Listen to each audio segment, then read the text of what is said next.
स्तोत्रम् स्फुरत्सहस्राररशिकातितीव्रं सुदर्शनं भास्करकोटितुल्यं सुरद्विषां प्राणविनाशि विष्णोः चक्रं सदाहं शरणं प्रपद्ये।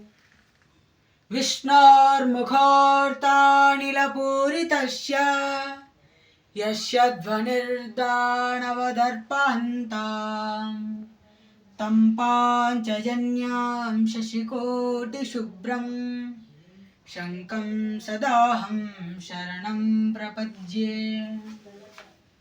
हिरण्मयीं मेरुसमानसारां कौमोदिकीं दैत्यकुलैकहन्त्रीं वैकुण्ठवामाग्रकराभिमृष्ट्यां गदां सदाहं शरणं प्रपद्ये।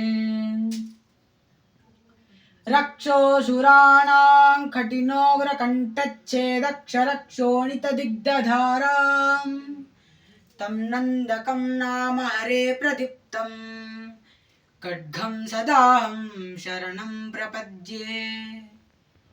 यज्ञन्निनादश्रवणात्सुराणां चेतंसि निर्मुक्तभयानि साध्यः भवन्ति दैत्यशनिबाणवर्षी शाङ्गं सदाहं शरणं प्रपद्ये। शशङ्खचक्रं सगदाशिशाङ्गं पीताम्बरं कौस्तुभवत्सचिह्नं श्रियासमेतोज्ज्वलशोभिताङ्गं विष्णुं सदाहं शरणं प्रपद्ये। विष्णुं सदाहं शरणं प्रपद्ये।